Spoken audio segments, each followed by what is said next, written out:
Okay,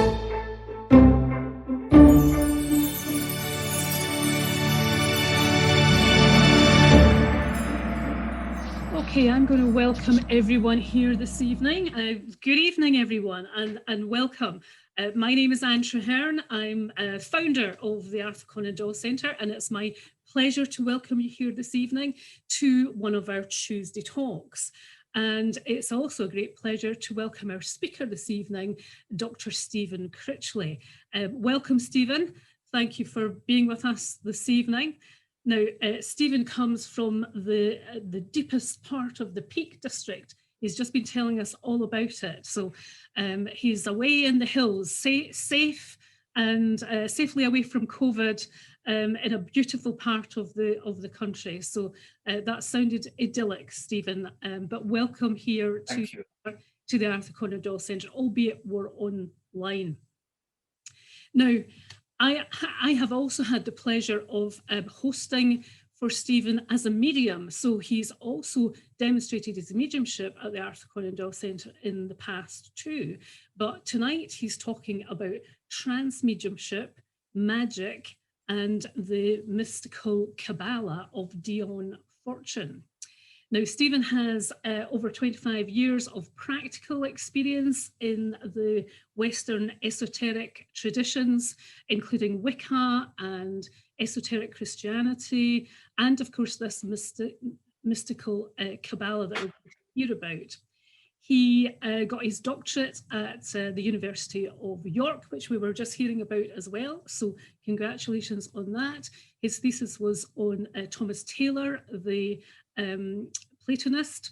So I'm not sure if that's part of your talk or not, probably not, Stephen, because you're going to be talking about this school, because Stephen is also director of studies of the Servants of the Light School, which was founded by Dion Warwick's one of her personal students. Now, there's another synchronicity here because he was, I'm not sure if it's he or she, was W.E. Butler. I'm sure no relation to Professor Lance Butler, who is, of course, the chairman of the organisation. But there's another coincidence.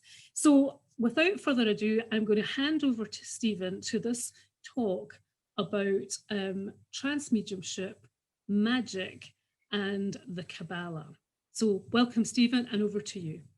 Thank you very much, Anne and Lance. Thank you for this invitation to come and share for the Arthur Conan Doyle Centre. It's a great privilege and an honour, and I'm very excited about just sharing some ideas and some information with you tonight. I'm really coming at this from the point of view of being a practitioner, and as well as someone that uses this as a philosophical tool, something to help me in my own spiritual quest and work. And I developed mediumship in the sense of the spiritualist church's understanding of it, in Longton Spiritualist Church, which has got a great pedigree and history, with being led by the medium Gordon Higginson and his mother Fanny Higginson, who trained Gordon as a medium. So it's in that church where I began to attend classes, development classes, and where I learned about psychism in a new way. And then they said that I could learn about mediumship too. And would I like to try to make a link with spirit, as they say?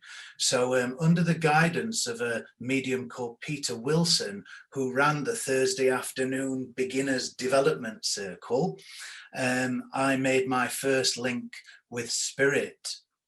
And I found it a really interesting and amazing experience, feeling another person come within my sphere of sensation or within reach of my inner senses. So I could actually feel the presence of a person, and we would say in my aura or in my field of sensitivity. And what confounded me at first, or shocked me about it, even though I had been told some of what to expect, I couldn't believe exactly what it was like when someone came close to me and shared their emotions with me and shared their mind with me. I mean, that is a pretty remarkable experience for any human being to have. And I can remember very distinctly, I was seeing a scene where there was a man running on a sports field, and I felt him fall to the ground, and I saw the grass come up to the face, etc. And then I just knew that this man died on a sports field, and that he was very young and very athletic when he passed over. So that's how I began the contact, and I said this out loud, and Peter said, "Okay, wait a minute, Stephen, can anybody understand this?" And then somebody said yes. Well, part of my mind was in complete shock because someone actually said yes. But then as the story unfolded, many details of this man's life came forward, and they were accurate and received. But I remember driving home afterwards thinking, my life has just absolutely changed. My life has fundamentally transformed, because before I believed in survival. I had researched it, I intellectually believed in it, but when I actually experienced somebody coming close to me and communicating through me, that transformed my life. And then gradually at Longton Church, they were very kind to me. They didn't stick me on a platform straight away, but soon enough, within a few years, I began to share in services, etc. And then even ended up demonstrating once for the Sir Arthur Conan Doyle Centre, like Anne said. So thank you for that experience as well. But this drawing close to spiritual reality is really what is behind the quest I've been on as a person since I was a small child. And I've been through many paths and avenues trying to seek spiritual reality. So I've been to church, and I've checked out Jesus, and I studied with the Mormons for a while and with the Jehovah's Witnesses. My mom thought I was a little nightmare sometimes, I think, because I was always coming back home and asking her questions about various religions. But I also moved into Wicca, and that religion where the goddess and the seasons of the year are very intrinsic to the spirituality. And like I said, I've worked also in this area of spiritualism. But this philosophy of the mystical Qabalah is also something that I've grown into. And tonight, really, I just want to share a little bit of my eclectic experience and about someone that's very remarkable called Dion Fortune. Now, Dion Fortune, her name was Violet Mary Firth. I have a little link with the name Firth in that I hail from Sheffield originally. And when I went to secondary school, comprehensive school in Sheffield, I went to Firth Park School. And Firth Park, that part of Sheffield, is named after the Steele family, the Firth family. Well, Violet Mary Firth hails from that family. So I went to a school kind of named after Dion Fortune in a roundabout way, or at least her maiden name. So when she was married, she was called Mrs. Penry Evans. But she took the nom de plume of Dion Fortune. And some people respond to that name thinking that it sounds like, you know, like a glamorous or glitzy kind of name. But she was writing in the 1930s, 1940s, and she was identified as a theosophist at some time, as an occultist. But she founded her own mystical fraternity or society that was called the Society of the Inner Light, or the Fraternity of the Inner Light, that worked in London. She was a contemporary of the magician Aleister Crowley. And I know his name has been mentioned at the centre before, and he's been part of the history in some ways. But she was quite different to, I call him Uncle Alistair sometimes, in the sense that everybody that studies magic can learn something from Alistair Crowley. He knew a lot. He was a genius in many ways, but he was also somebody that manifested a lot of, should we say, a desire for a need for attention. And he liked to shock people, and he liked to provoke people, and he manifests some unbalanced behaviors that some might describe even as evil. So he wasn't really a role model that is the type of magician that I want to follow, but Dion Fortune represents a slightly different way of working with magic. And I know that there's quite a lot of people here tonight that have probably never heard of Dion Fortune. So those of you that have and know lots about her, please forgive me explaining things a little on the way, but I think it makes it more understandable to everybody.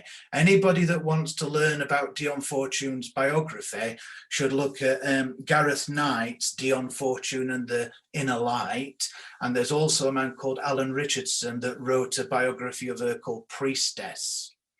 Now, just jumping back into what I was saying about the motivation for the spiritual quest, being an understanding of the soul, being a desire to contact spirit, a desire to have a personal experience with spirit. Well, in the spiritualist tradition, they teach their they used to teach the Sunday schools with something called the Lyceum Manual.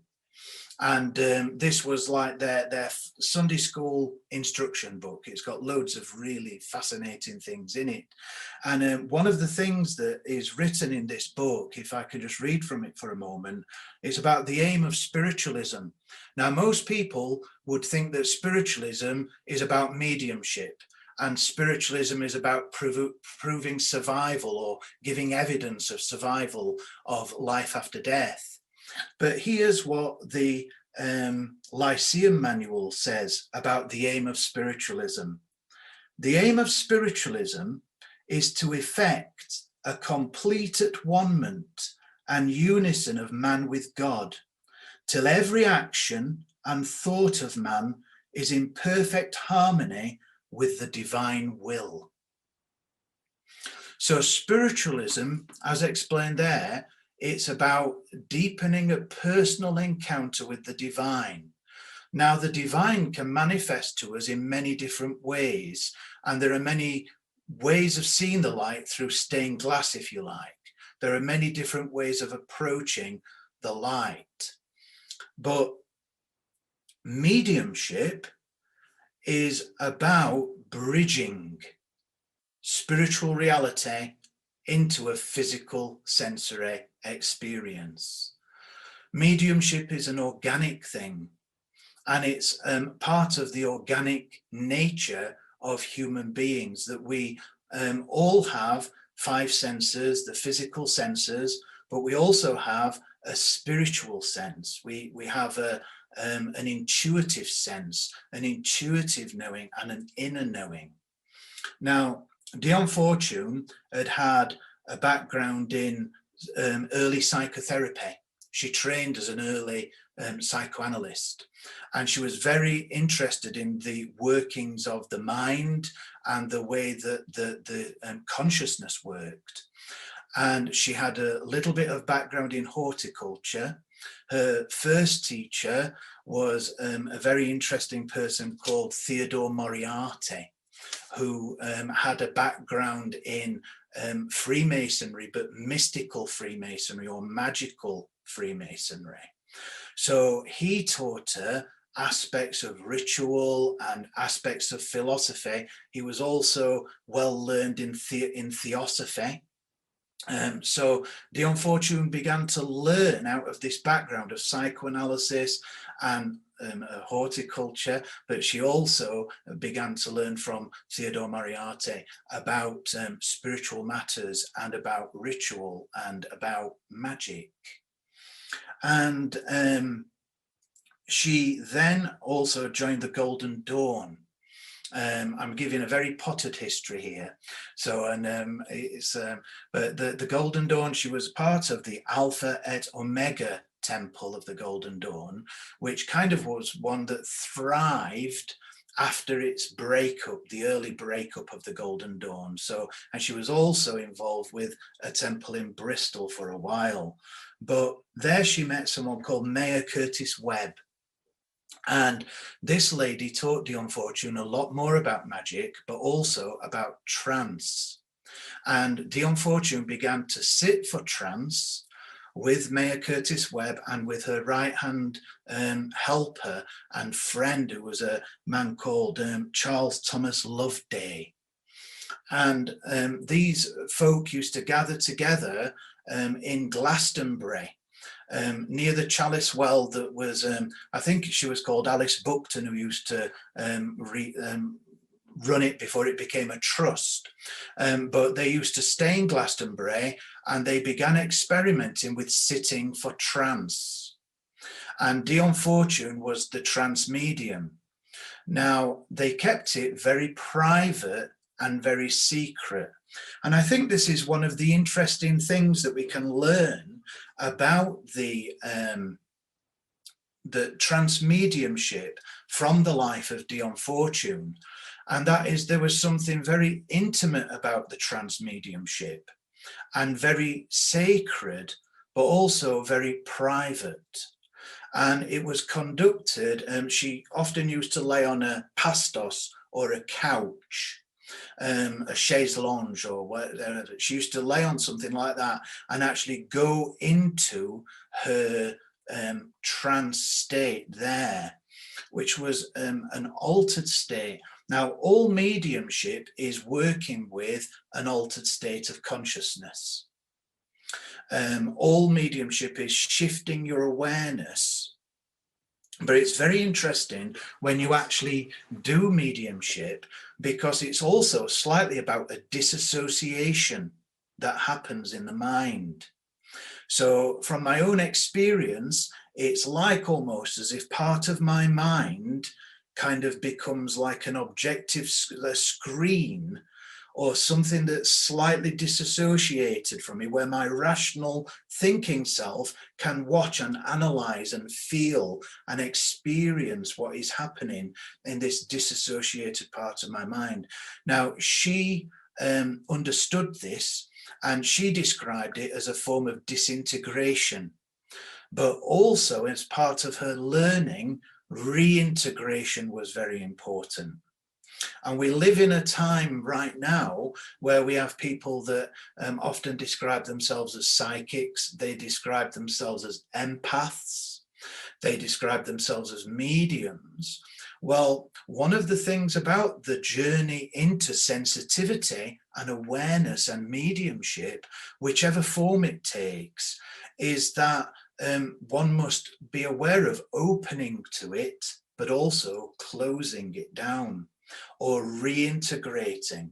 If I walk through Sainsbury's with my awareness open, ready to work, I would have a very interesting time shopping, because you kind of experience the feelings of people, you experience subtle vibrations.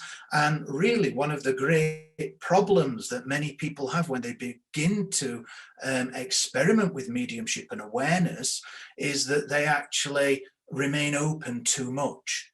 And knowing how to reintegrate or bring yourself back down to earth is really important. So that's something Dion Fortune was very, very keen on teaching her students, opening properly and closing properly.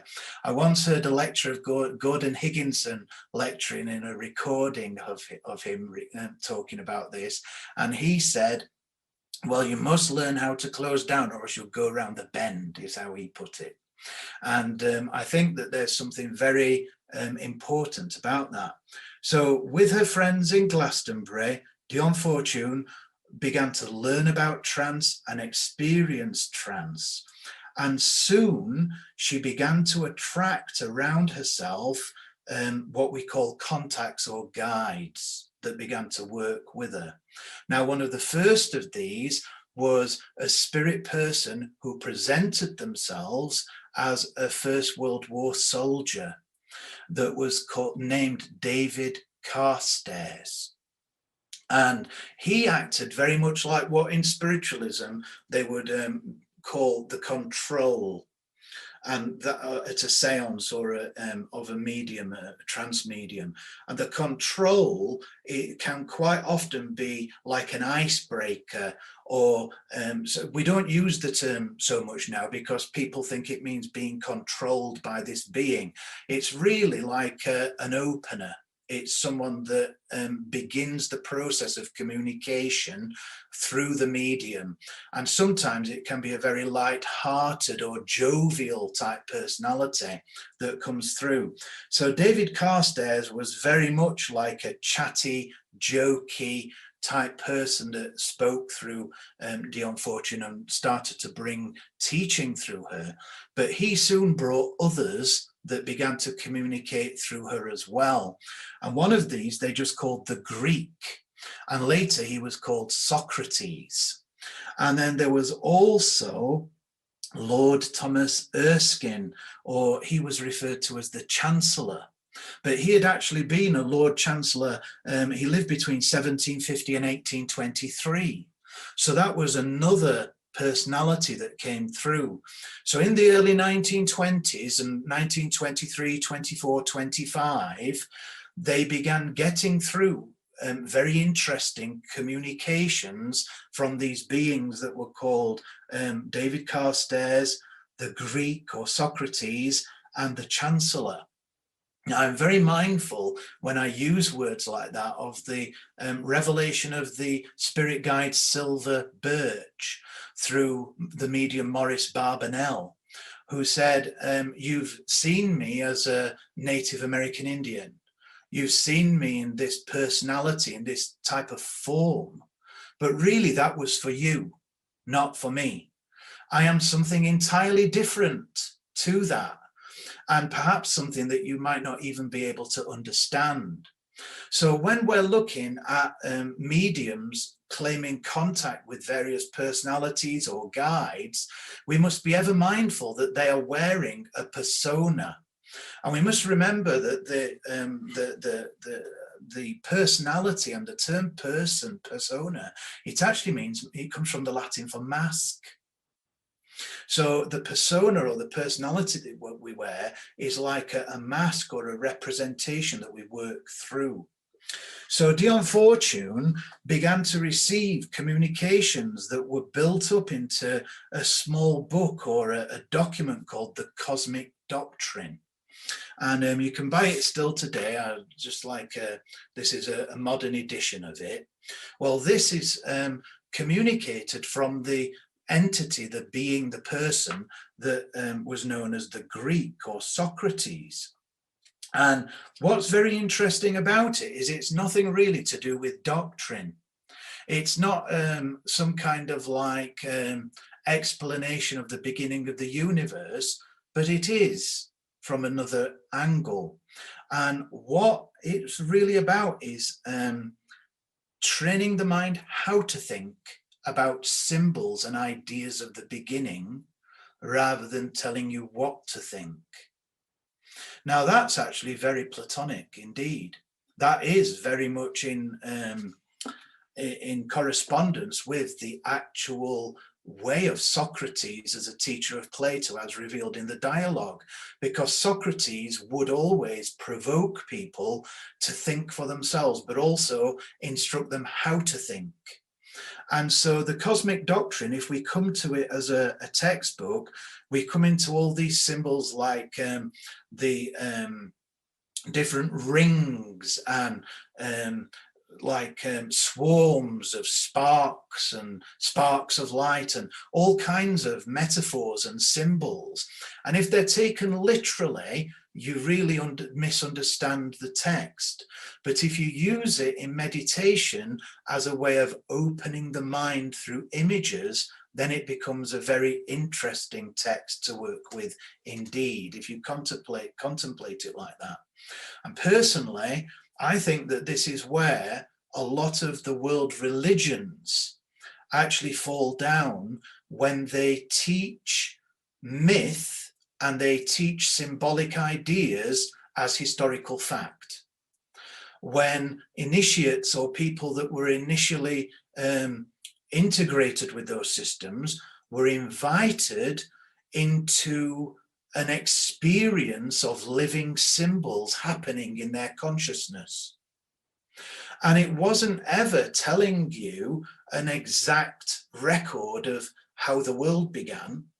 It was trying to put you in a place of absorbing ideas about how the world began. Poetry can quite often work in this way. If you become immersed in a poem, especially if it's spoken out loud instead of being read, it takes you into another sphere of consciousness, another way of thinking, and it can feed the soul. It can nourish the soul. It does nourish the soul. Whenever I'm depressed, I turn to Walt Whitman. If you sit me like for half an hour with Walt Whitman and Leaves of Grass or something, it's like medicine to me. And this is another aspect of the communications. It was to bring medicine to people.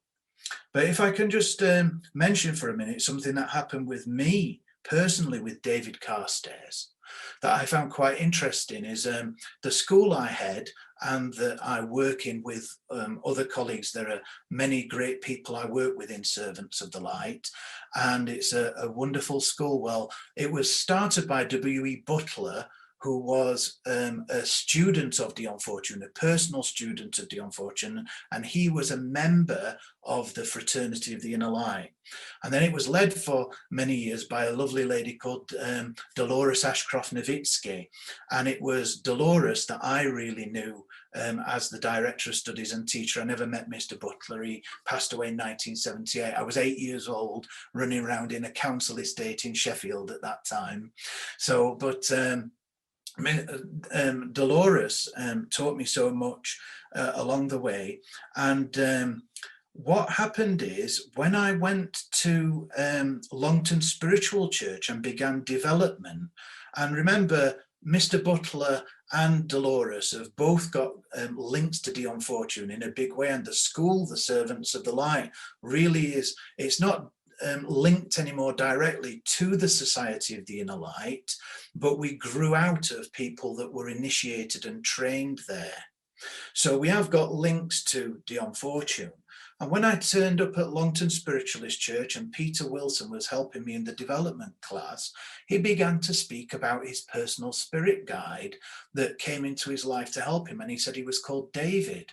Well, he mentioned David several times when he was teaching us. And then he said, he's actually called David Carstairs. And he used to work with a medium called Violet Mary Firth. I said, Dion Fortune? He said, yes. Well, I won't swear in this online event, but I did kind of, in my mind, say a little swear word. I thought, my God, this can't be right. He must have read about me. He must, and my ego thought that Peter might be pandering to me in some way. I've met so many people in the esoteric world and in different spiritual circumstances that actually I find out are quite charlatans later on. Many of them great people, but I've met quite a few tellers of porky pies along the way too. And I kind of thought to myself, I wonder, can this be true? And then I found that Peter wrote a book that was called Pauline's Gift. And it was about his wife who passed over from cancer. And it was his journey through grief that led him into encountering the spirit world. And in Pauline's Gift, a good 5 or 6 years before he even met me, Peter mentioned having David Carstairs as a guide. Now, whether it was the Dion Fortune's David Carstairs, I can't prove that, it's all subjective. But I did find it highly interesting that at Longton Church, when I was learning the ropes of mediumship and evidential mediumship, that I met David Carstairs through the person that was teaching me. So Dion Fortune, what was happening through her and around her, it's kind of touched my life in many deep ways, and I don't seem to be able to get away from it, even if I tried. So, and I am very happy actually to be working in this tradition. So, the mediumship that Dion Fortune did and the way that she worked with trance, she made contacts with these beings, and then she began to share teachings. The Cosmic Doctrine was a foundational teaching text that she brought through and that is still used today, like I've said. But when she was older, she had a very tenuous relationship with spiritualism. Sometimes she was very comfortable with it, but sometimes she had great difficulties with it. And I think part of it was because the spiritualist movement was very much focused on bringing through messages of comfort for bereaved people and for experiencing communication like that. Whereas where Dion Fortune's mediumship was taking her was into what you might call contact with higher spheres. And any of you that are interested in mediumship and Gordon Higginson, there's actually free online lectures with the Gordon Higginson tribute site. And there are some lectures by Gordon, 4 lectures that he gave in 1976 to the Spiritualist Society of Great Britain, I think it was. But they are on contacting higher spheres. And this is when the guides or the contacts that are made by the medium aren't simply for evidential personal purposes. They are actually teachers. So White Eagle would be an example through Maurice Barbanel of such a teacher. There was not White Eagle, sorry. You know, the name just evaporated from my... White Eagle is actually coming through the mediumship of Grace Cook, and he's another spirit teacher. So these beings that can come and share and teach through the medium, they have all these different kinds of personas and ways of working. But Dion Fortune wrote in an article called The Secret Tradition some things about how she saw spiritualism, and it was published in Light magazine, which was a spiritualist journal. And she writes some very interesting things about spiritualism and the spirit world there. And she says, occultism possesses an immense amount of traditional data concerning the nature of the aura or subtle body. Certain little understood powers of the human mind and the even less known mind side of nature. And if I could just say briefly, when we say the word occult in the context of Dion Fortune and the tradition she came out of with the Golden Dawn, etc., it simply means hidden. It simply means not obvious or opaque, that needs to be searched out for. Novelists like Dennis Wheatley and News of the World exposes of satanic masses and all the rest of it, they really made the word occult understood in a different way to what it was in intellectual and seeking circles. Like, for instance, one of the mediums of that helped with the founding of spiritualism in the UK, Emma Hardinge Britton, who brought through her mediumship the 7 spirituals of spiritualism that often appear at the front or somewhere in a spiritualist church. Emma Hardinge Britton was also present at the founding of the Theosophical Society in New York. And she was there with Madame Blavatsky and all the rest when they started that esoteric society.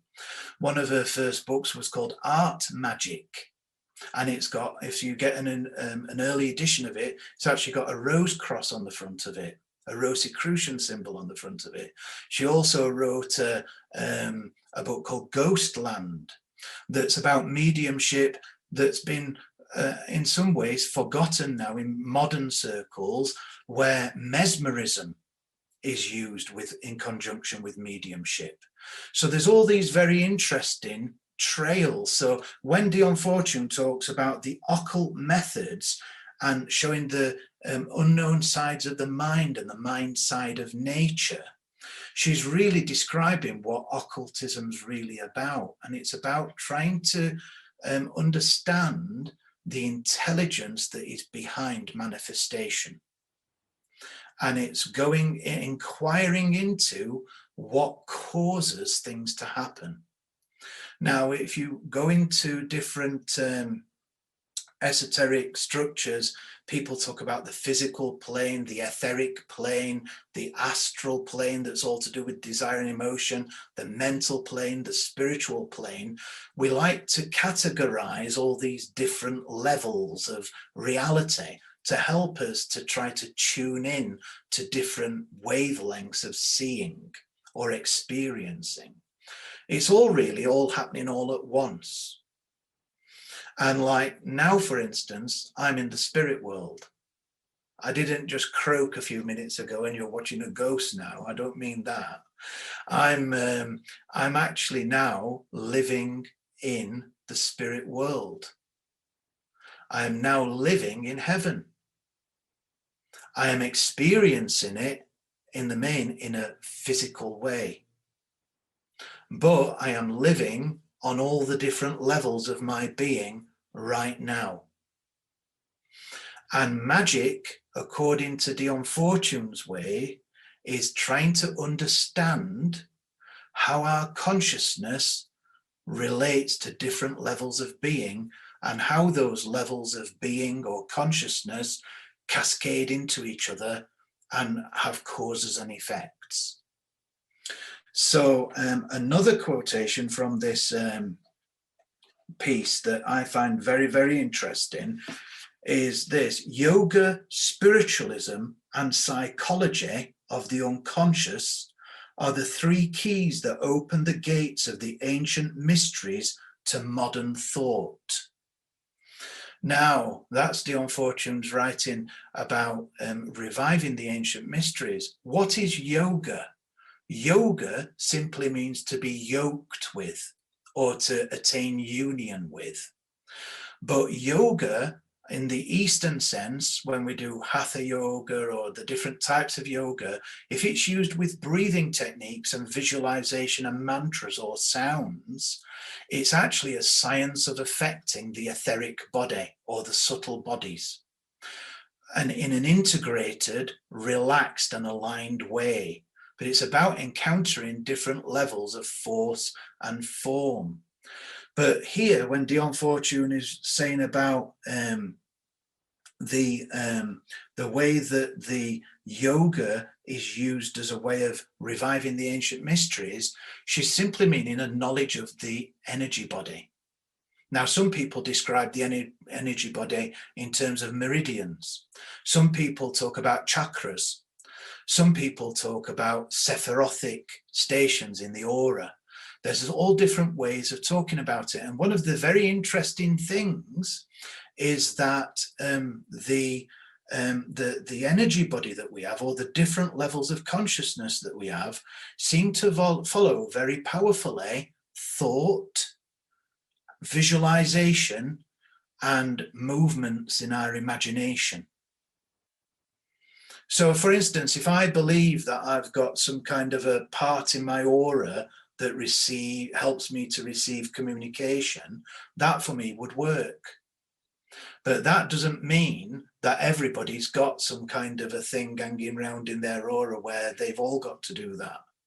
But what happens with people when they discover realities about their energy body or working with it in mediumship or in healing or in different ways, and then they begin to teach it, it becomes a system that then everybody's told, well, you do it like this or you do it like that.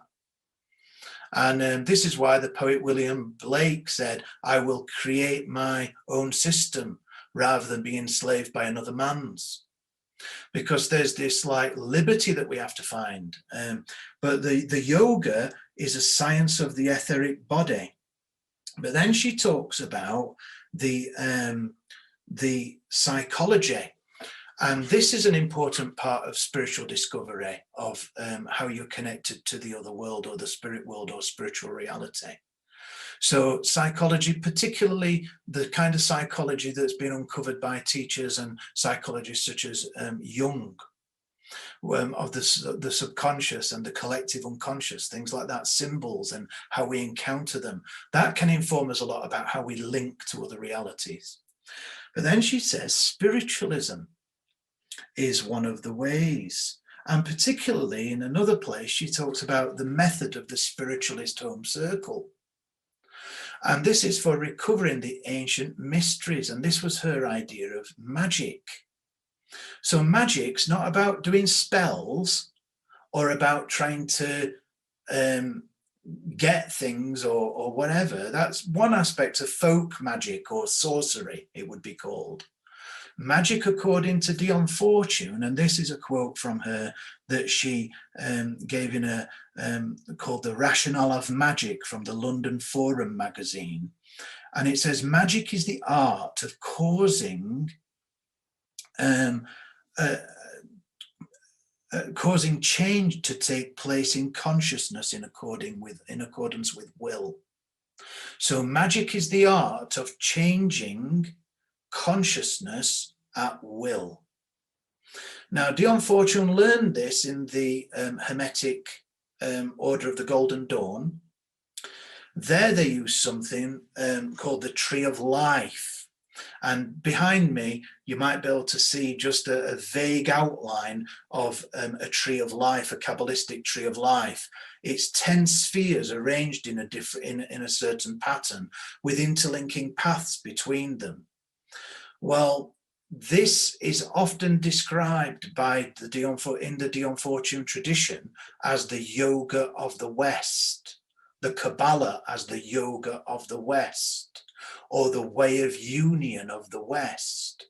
And people think that it began with the Golden Dawn, or that it was heavily part of them, but it comes from much further back. It's actually a mystical Jewish tradition. So a mystical Jewish tradition, the Mystical Qabalah or the Holy Qabalah, and it's still practiced within Judaism and part of the Jewish faith. So we have to acknowledge that and pay all due respects to that, because that's one of the great roots of it. But the Kabbalah grew through Western culture, through the Renaissance, and through the 16th century, 17th century. There's authors like Christian Nor von Rosenroth. He wrote something called the Kabbalah Denudata. And this is where Christians began to use the Kabbalah, or the Tree of Life symbol. Now, what do those spheres represent? Those spheres are said to represent the soul of man, but also all the powers and principles that exist in the universe. Or you might say the soul of God. So it's a mighty, all-embracing glyph that demonstrates the soul of man and the universe. So when you work with Kabbalah through rituals or through meditations, you work with these spheres and their meanings pertaining to ideas about the divine. So for instance, the top of the tree has got 3 arcs above the first sphere, which is called Keter, which means crown. Now that is one, and it's the source. But there's 3 arcs above it that they call Ein, Ein Sof, and Ein Sofer. And that means nothing or no thing, limitless, and limitless light. So this is a philosophy that from nothing, from something indescribable, a realm where nothing exists that can be experienced in visual terms or in human terms or in human symbolism, or the things of the world are not there, but it is the great source, no thing. In Christian theology, that's where they get the ex nihilo from, out of nothing. So there's this out of nothing, there's this limitlessness in the nothingness. And then from that, there emerges what we might call light. I like to think of light when we discuss it in spiritual context as awareness. So the beginning of John's Gospel talks about the light shining in the darkness, and the darkness cannot understand it or comprehend it. The darkness comprehendeth it not. What if we said the awareness shines in the ignorance? That gives us like another kind of idea of this consciousness. But if magic is the causing changes in accordance with consciousness at will, it's changes in consciousness made at will. And what magicians in Dion Fortune's tradition realized, and still realize today, is that when we work in different ways with meditation, with inner imaginative experiences, with principles of the tree of life, we are actually exploring realms of consciousness, and we make links within ourselves about how we understand consciousness working in us through symbols associated with consciousness. And what's really strange is when you make those links, things happen in the material world that link directly to what you've done in an inner way. And that is the real meaning of magic in the tradition that Dion Fortune started, and that's very much rooted in the emergence of her teachings through trance mediumship. The tree of life, it's a very dynamic glyph. It's not for everybody. Some people are not drawn to it at all, and I'm not advocating everybody should be a Kabbalist. But the Kabbalah is a philosophy, an approach to the unseen, where we can work with these principles that are said to represent the soul of man, but also the universe. Or I like to describe the tree sometimes as it revealing God happening now, and how we can attune to God happening now through our personal lives. So when you work with the Kabbalah practically, you work with things like what we call building the tree in the aura. And that doesn't mean that if you met me in the local shops, like even if you're the best psychic in the world, you wouldn't see like a Keta here and a Hokmah here, which means wisdom, or Bina here, which means understanding, or mercy and severity are two other spheres, and beauty, Tiferet, and harmony. But every day I meditate with these ideas of oneness or sovereignty, or with wisdom, or with understanding, or with mercy, or with severity, with harmony, with understanding and things. So I use the tree of life in my practical work as like a kind of a map of consciousness that I engage with, and then that helps me to work in different areas of my life, changing my consciousness at will. When I work with other people in ritual's nothing spooky. It's nothing like summoning weird things or anything like that.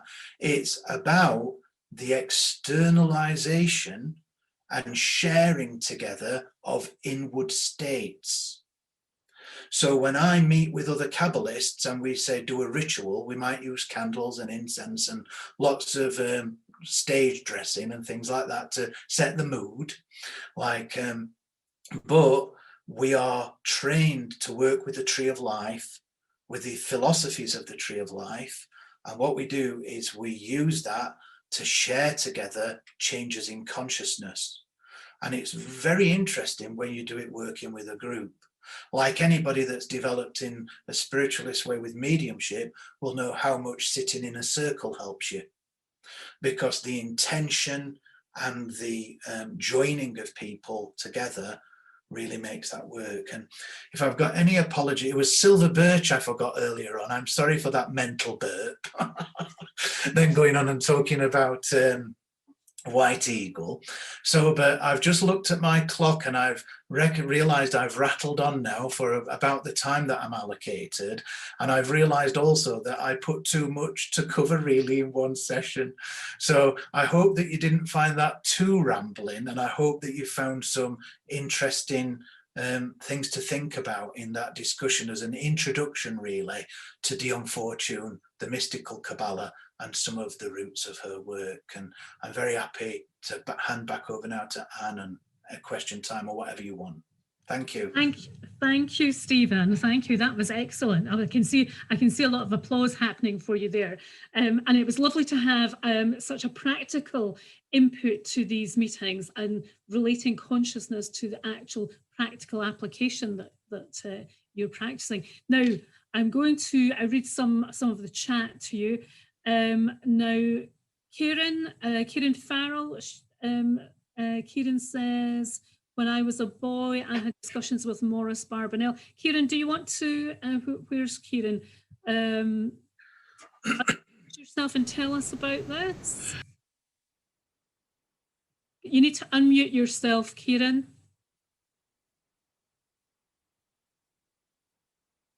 Can you unmute yourself? It's the bottom left-hand corner of your screen usually. Okay, got it. Finally got it. Thanks.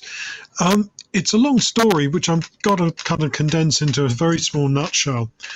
I went to Montessori school when I was very young, and there were a lot of spiritualists associated with it. And myself and a number of other boys and girls, actually, because it's a mixed sex school, had various problems. And the headmistress brought in spiritualists to help with that. Maurice Barbanel was one of them, and he lived in London, but there were people that lived fairly close. And what happened was that that is the people at the Montessori school, which is Steiner Rosicrucianism, they believed that basically I was a devil boy because I was profoundly left-handed, I was clumsy, and I had a lazy right eye. And therefore they thought they could cure me of this. Maurice Barbanel and company weren't so sure, but anyway, they tried. Now, one of the things that they did was basically psychological treatment, which didn't work because basically the problems I had were physical, they're not psychological. The Tavistock were also trying to do this as well in a different way. But the point is that I went through various rituals, spiritual, religious, psychological, and so on. And one of them was that Morris and company, and this includes other mediums, like people like Estelle Morris, for example, they would try to convince me that their spirit guide had told them there was a way to sort out my problems if only I would believe them. And what I found was that sometimes I could not feel anything at all. Other times I could feel that presence. And I would argue with them because one of the things they used to do was to bunk off school and go and hang out in a deserted old hospital, which became the Royal Free. And there I actually found the place was haunted. So I would try and talk to them about ghosts, and they say, no such a thing as ghosts. Spirit, spirit, yes. You can contact spirit, you can do that. But you're just a little boy. This isn't anything for you. This is dangerous. You shouldn't be doing that. But because you can do it, we know that we can make you do what we want with our treatment. So in the end, I used to have battles with Morris and some of the others, because they would, or the other one was Red Cloud, which, Morris always said, well, he borrowed Red Cloud to a certain extent. Now, several interesting questions here, really, at the back of this. To what extent are spirit guides exclusive to one medium? Can one medium borrow a spirit guide from another? Does this depend on the medium or the spirit guide, or how does that work? And the other thing being that the whole thing, for me anyway, ended in disaster, which I won't go into, but it led to me having to take a term off school, and then I couldn't fit back into that school, so I had to go to another one. But the point is, I met some very interesting people, And one of the things that, despite the fact that I was young and couldn't really read, I saw were various texts, including texts about the Kabbalah, because I recognized the diagram of the Tree of Life. So I knew what they were into. And many years later, I actually studied Kabbalah and I found out what the Tree of Life was about. So I probably, taken far too much time on any of that. But whatever Stephen or yourself, Anne, would like to pick up from that, then, please go ahead. Stephen? Okay. So the question that I heard was, can spirit guides work with more than one medium or be borrowed? Yeah, that's the first question. And I think that really we have to approach it from the point of view of trust and surrender. So the medium themselves will be trusting and surrendering in the spirit world, and they will work with the people that come to them. And I guess it's really up to the spirit world if they work with more than one person. I think in tradition, they tend to stick with one person and take them through their life. But I would never try to dictate in any way to the world of spirit about how they work, because they know what they're doing. But I would also say that if any of us that work with mediumship or that do spiritual teaching try to force in any way our opinion about those that we work with on anybody else, that takes us into very tricky territory indeed, because there's no place really for being dogmatic. You can have faith and you can have trust, but believing that you've got it right and you are in contact with this being that is saying this, then there's a lack of humility really. And if there's no humility being displayed in someone, how they're communicating, that really would cause me to question the authenticity of what they're presenting to me. So does that help a little? Oh, yeah, yes, very much so. You see, what myself and Morris and some of the others were doing was, in a sense, mentally, they wanted to try and get the guide, Silver Birch, Red Cloud, or whoever it was, to do something. And I was making contact at times with the guide and trying to push back, trying to say to the guide, no, I don't want to do that. No, tell him not to do that, that kind of thing. So to a certain extent, the guide was caught in the middle, for one thing. And the other thing was, some of the time it worked. And one of the things that came out of this was basically they acknowledged that I had a particular kind of gift, but not the sort of gift that they wanted anywhere around them, I'm afraid. So it took me many years to come back, and to look at these things in a different light. So it's all a question of this other interesting matter, which is, to what extent does the hands of the medium or psychic sensitive guide the guide or controller, or control them or force them? Is that possible? Mm-hmm. And to what extent? And where are the ethics and morals in this? And that's the problem.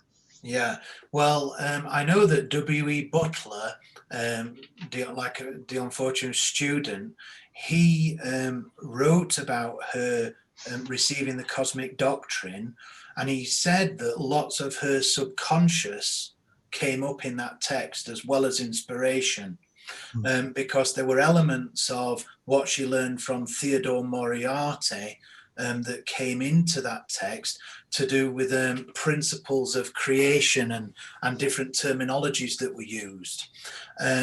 So yeah, what's really interesting, if you're a medium and you're working communicating, whether you're in a trance medium and you've got a deeper level of awareness, and there's a spirit communicating through you like that, or if you're working as an evidential medium, even where you're in a slightly lighter state of altered awareness, where you're communicating on platform in a church, for instance, and you're not necessarily laid out or in a chair looking asleep, it still all comes through everything that you are. And what's very interesting about the spirit people is they can see all of your experiences as a medium. And it's not so much as them communicating something absolutely new through your mind that you didn't know before. They're actually synthesizing into a new pattern what the medium knows, and then presenting that information. So that's quite an interesting way of it being. So the subconscious of the channel always becomes part of it. But I mean, I can give you an example. I did quite a lot of training with the medium Darren Britton. He helped me a lot when I was learning the ropes, and there's been many others. But basically what happened with Darren when he was teaching me is he did a session one day when he said that we were going to do work together, and he was going to ask people from his family to help with my training that day that were in spirit. And then he said, but we're going to ask them to bring memories that you've experienced as their evidence. And I said, okay, that's interesting. So, and then I just went for it.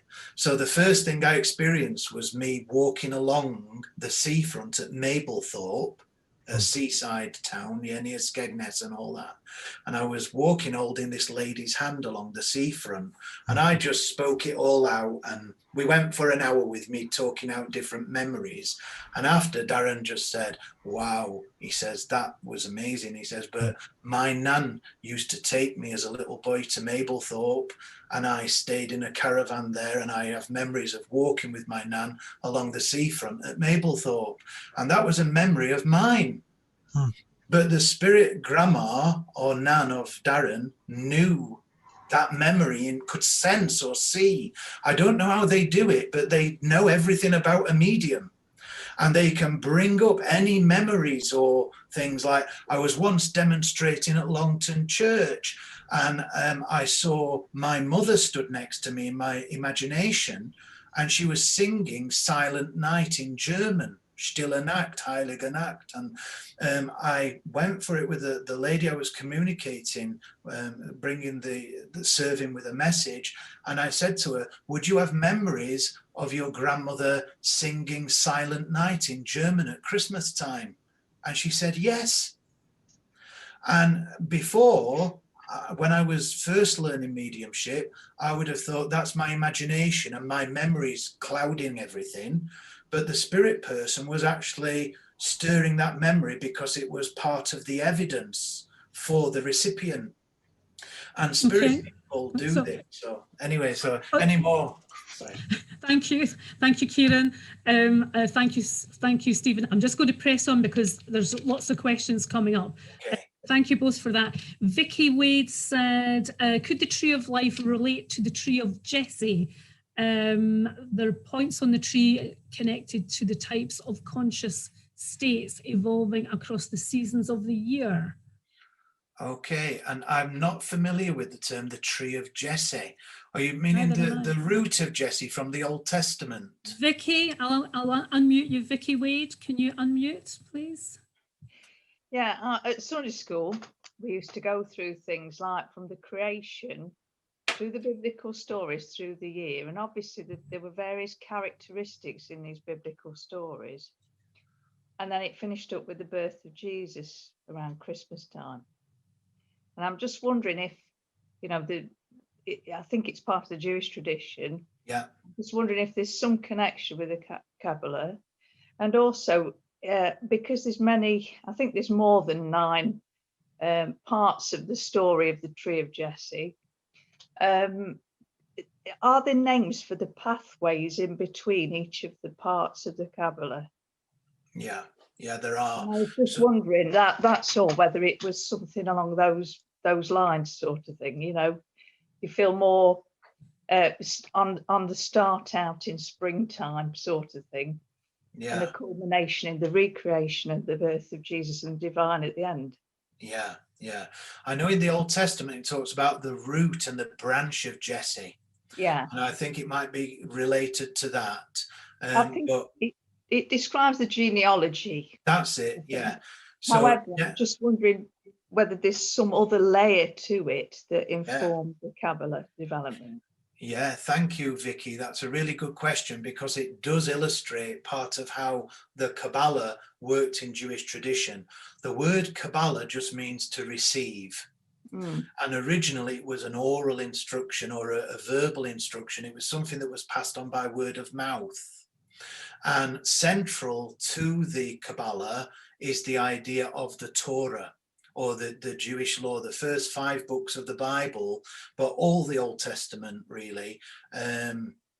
They would have interpretations of stories and myths and genealogies. Everything would be used in the symbolism of teaching about the living tree, even right down to obviously a root image of the tree of life and the tree of the knowledge of good and evil in the Garden of Eden, or in the paradisial state of the beginning. Of course, the Jewish people, when they were dispersed through various events in their history, learned things about mystical knowledge from cultures that they encountered, be it the Egyptian or the Babylonian, the Assyrian, etc. So we see the motif of the tree of life is in many cultures. And the Kabbalistic one is obviously the Jewish version of that great tree. You might be aware that in the Norse tradition, they have the great world tree that's called Yggdrasil. And often they will have myths of trees connecting the realms of consciousness with, like, the heaven world, the middle world, and the underworld. So that's often comes up in shamanism. So the tree is like that. And yes, you're right. Between each of the spheres, there are paths, and they do all have meanings, and they describe states of consciousness that can be entered into. In our particular tradition, we use the tarot cards between the tree. So if you're familiar with tarot, they will put all the pip cards, like all the aces will go with Keter, all the 2s with Hokmah, all the 3s with Bina, etc. And then the paths in between, there are 22 paths. And those 22 paths are the tarot. So we can use the tarot cards as these kind of things. Thanks. You're welcome. Okay, thank you, Vicky, and thank you for that answer, Stephen. Now, Peter Braun says something similar. He's saying strong parallels here with Catholic ritual. Peter, you've got another question as well, so I'll just ask you to unmute yourself. Thank you, Anne. Thank you. Yeah, thank you, Stephen. I was just reflecting, especially towards the end of your talk, which I enjoyed enormously, about the strong connections between some of the major religions, particularly Catholicism, and the occult tradition that you're talking about. And amplifying what Anne was just saying there, what I wrote was that there are strong parallels here with ritual through the sacraments, which by definition transforms the consciousness of the practitioner, is defined as an outward sign of inward grace in the Catholic Catechism. And it's sort of the dogma is also expressed through some of the hymns. One of my favorite one was, O Godhead hid devoutly I adore thee, which truly art within the forms before me. So if the occult is trying to understand the intelligence behind the manifestation, is trying to understand the Godhead, then all the religions, including the sort of counter religions, seem to be trying to do the same thing. Yeah, absolutely. And it's a very interesting point that you bring forward, because another name for magic in the kind of tradition that I've been sharing a little about tonight is called theurgy. And that's from the Greek theurgos, and it means God work. Now, there was a 3rd century Neoplatonist philosopher called Iamblichus of Chalcis, who synthesized Platonic ideas with Egyptian religion and temple practices, etc. And he propagated a form of working with ritual that was all about embodying spiritual forces in physical ways. So the Christian Mass can arguably be called a theurgic ritual, in that it's manifesting what you said, it's an outer expression of an inward grace. And so the sacraments, etc. So yeah, if you study world religions, many of the world religions, and like in Islam, there's the Sufi side of it, the more mystical side of it. These mystery traditions, they're called mystery traditions, not because it's like Cluedo and guessing or a mystery to confound you. It's because the experience that you have can only be personal. So my experience of God through the mysteries will be very personal to me, and I could never communicate that to another person in its fullness. So when we're talking about mystery religions, they're religions that are for personal encounter. Yeah. Can I ask you another quick question? Yeah, sure. I mean, it does seem that achieving an adeptness in spiritualism is a bit like an athletic, an Olympic sport. There's a lot of training and work and so on involved. But you get, mystics like,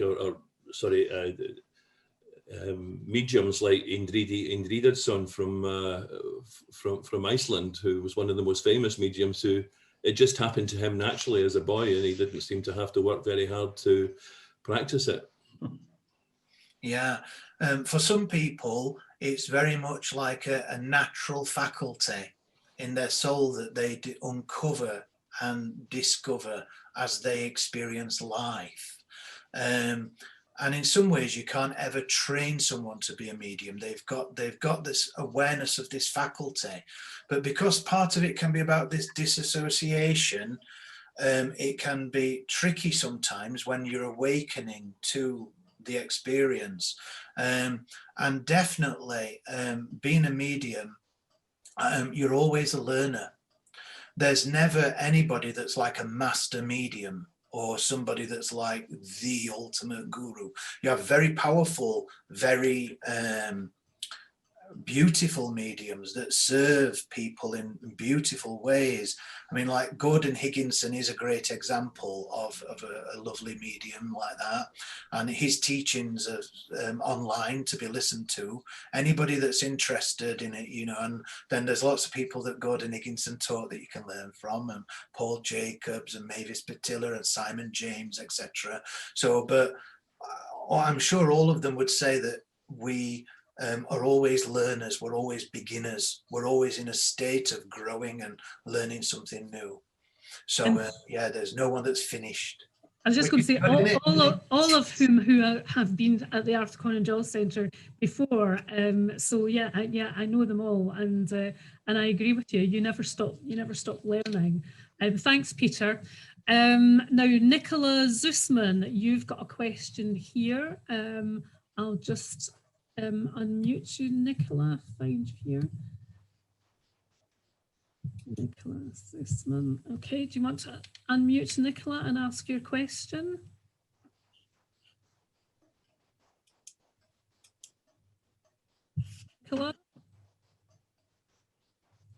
Nicola Zusman, are you still here? She says, thank you for an interesting talk, Stephen. Nicola, come on if you're here. I'm asking you to unmute. She says, so interesting with your authentic experiences. Something Dion Fortune wrote, which interests me, was that her theory books were the theory that her novels were practical. That sounds like a whole other lecture. Yeah, I can give a quick answer. There's a brilliant book by a man called Ian Rees and Penny Billington, and it's called The Keys to the Temple. And that book is an analysis of all Dion Fortune's novels. She wrote several novels like The Goatfoot God, The Sea Priestess, Moon Magic. That's some of the titles of the novels. But she said that they gave practical advice about the Kabbalah and using it as a practical tradition and practicing it, whereas her Mystical Qabalah, her great magnum opus, is the theory of the Kabbalah. So, but Ian Rees and Penny Billington, they give this really good exposition of Dion Fortune's novels. And Dion Fortune's novels are great. If you've never read any, they're well worth an evening or two beside the fire. Okay, thanks. Now, some people are having difficulty unmuting, so let me just read these questions. The Heckalot, chariot tradition of the Jewish mysticism, a means of trance mediumship. So is the Heckalot, the chariot tradition of Jewish mysticism, a means of trance mediumship? Yeah, that's very, very interesting, because From Kevin. we're talking about some people in modern, it's the macabre tradition, and it's the chariot tradition that's linked to the prophet Elijah being caught up into heaven in a fiery chariot. In the Jewish tradition, there are two people that didn't die a physical death, and that is the prophet Elijah, who's caught up to heaven in his fiery chariot, and the prophet Enoch, described in Genesis, who it says walked with God and was not. In Jewish tradition, they become two archangels, Metatron, the archangel of Keter, and Sandalphon, the archangel of Malchut, or earth, which means it's the kingdom, but it can mean rulership as well. The Kabbalah, with Keter at the top and Malchut at the bottom, the kingdom, it's all about sovereignty, a crown, and how we enact that personal sovereignty in our daily life. So it's a very, very practical tradition. But these two figures, Enoch and Elijah, are made into these, become archangels, or big angelic beings. And it's these mysteries of ascent through palaces. So the spheres of the tree of life are described as palaces that we can move through in states of consciousness. So yeah, the macabre or the chariot mysticism is very much part of the Kabbalah. Okay, thanks for that, Stephen. Lastly, there's one or two questions here about people asking about studying with you. Are you taking in new students, and how do they find out about that? Yeah, we've been revising our courses for some time now, and we're not open to new students just yet, but we will be soon. So our website, which is servantsofthelight.org, that is where you can find information about the school and its reopening when we do. We also have a Facebook group linked to our webpage that's called Soul Circle of Contemplation. So people can find us there too. And we don't exist to like proselytize or say you've got to come our way's the way. We're like a collective of Wiccans and Christians and people that are even slightly atheistic, some of them, but we have a big range of people. And one of the symbols that we use is the city of Alexandria in ancient times, that had all these people congregating around the Serapeum and the library complex, sharing all the knowledge that was in the world. So our school is very much based on that kind of explore lots idea. Okay, thank you. I don't know if you noticed all the heads going down there when you answered that. Oh.